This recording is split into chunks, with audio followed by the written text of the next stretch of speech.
Super Saravana ஸ்டோர்ஸ்ல December 16ல இருந்து ஜனவரி 15 வரைக்கும் ஒவ்வொரு பிரான்ச்லயும் ஒரு கஸ்டமருக்கு ₹1,00,000 மதிப்பு உள்ள தங்க நகை பண்டிகை பரிசு.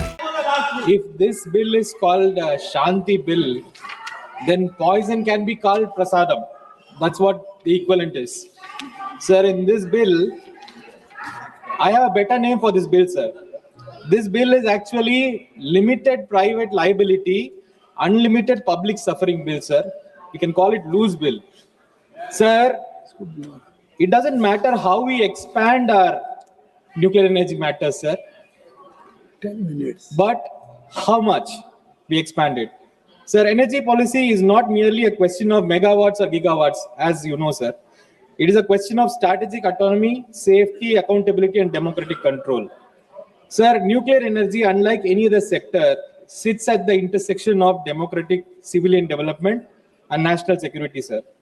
Decisions taken in this domain cannot be reversed easily, and hence, precisely the reason why this bill demands highest level of parliamentary scrutiny, sir. Sir, as you know very well, there are provisions in this bill which my other friends have also raised, especially the provision of limiting the liability of the private players. Sir, the moral question is, if profit is private, why pain is always public? Sir, here public pays, taxpayer pays, everybody pays, and the liability is capped for the private player. Sir, this liability capping is almost very similar to, sir, if you have a bridge and the bridge fails, then the contractor pays only half the amount or a certain cap, after which then it is taxpayers' money which has to compensate for all that. So, sir, there are major other issues that we have also raised, sir. It's the first time in Indian history this bill allows private companies to own and operate power plants. Sir, nuclear power plants. It opens the doors for joint ventures and foreign companies, so we have to be extremely careful, sir. So the government argues that these changes are necessary to meet India's ambitious nuclear capacity targets. Sir, we are also told that India needs around 100 gigawatts of nuclear power, but that actually deserves careful examination. Sir, Indian nuclear expansion has historically been constrained not by ideology, sir, but by three real-world factors: financing, land acquisition and public consent, and international technology denial regimes. Sir, none of these problems are solved just by privatization. Sir, financing challenges can be addressed through sovereign guarantees, green bonds, and public investment, as many other countries have done, sir. But public consent requires trust, transparency, and credible safety mechanisms. Trust that is harder to build when you have private players inside, profit-driven private players in this picture.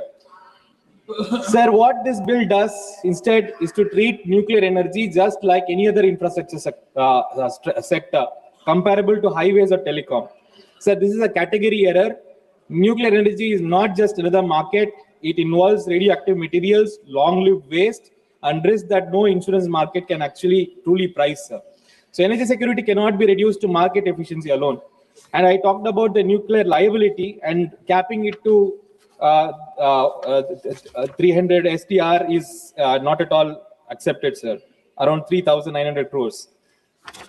Sir, then we should ask this question: why now? As we had already pointed out, there has been tremendous external, strategic, and commercial pressures on the government to do this. So, in simple terms, sir, the government has yielded to these pressures, and especially to some friendly corporate houses. So let me be very clear, sir. India has always been a very strong player in this area, having a very good regulatory mechanism. But right now, this bill has put everything under a big issue. Sir, also we should remember how our indigenous capability planning for a nuclear sector has been compromised by this. So the Indian nuclear program is not merely an energy project. It is a scientific and a technological ecosystem painstakingly built over decades through indigenous efforts under conditions of sanction, technological denial, and international isolation. Sir, actually what has happened, we know very well, sir. I don't have to go into the history of how all this came. India's three-stage nuclear program based on pressurized heavy water reactors using natural uranium, followed by fast breeder reactors, and ultimately thorium-based system. This whole ecosystem is now being affected by this particular bill, sir. So now what will happen, sir? One large-scale private participation is allowed, especially with foreign technology partnership. The entire logic of decision-making changes, sir. Private operators accountable primarily to shareholders. They will prefer imported proven reactor designs. All these new technology and systems will be coming, which will actually spoil our long-term planning for the nuclear sector, sir. So at the end of the day, we are going to be dependent on foreign reactor vendors, foreign spare parts, and foreign fuel assurances in a very critical sector, sir. Sir, and I don't have to even tell about the regulatory overstructure. The entire regulatory mechanism is completely compromised. The government controls the appointments, the government controls even the search committee. It is like the government, which is the primary promoter, is also the regulator and also the person who allows justice mechanisms. If there is something which is going wrong, people are not even allowed to file a complaint. Even the players, civil society, or anybody who is affected cannot go and complain about any issue regarding this matter. The government needs to approve who will make a complaint on these matters. I don't really understand what is this logic of putting a restriction on the justice mechanisms as such, sir. In fact, I really don't understand and also my friend Arun Nehru had talked about the effect this bill will have on the pricing of the electricity which comes out of these reactors.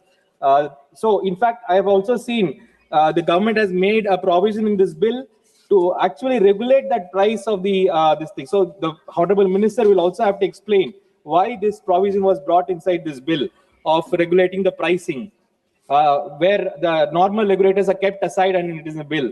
Sir, I just want to conclude by saying, sir, this bill is basically, sir, what we are actually asking is,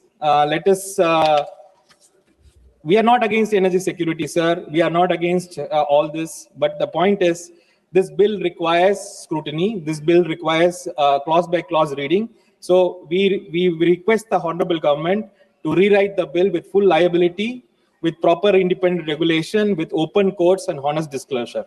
Sir, no development is worth health issues in this country for its citizens. So my request is, please put the bill to stronger scrutiny for a committee, or please rewrite the bill again. Thank you. Thank you. Super Saravana ஸ்டோர்ஸ்ல December 16 இருந்து ஜனவரி 15 வரைக்கும் ஒவ்வொரு பிரான்ச்லயும் ஒரு கஸ்டமருக்கு ₹1,00,000 மதிப்புள்ள தங்க நகை பண்டிகை பரிசு. Minnambalam.com தமிழின் முதல் மொபைல் பத்திரிகை.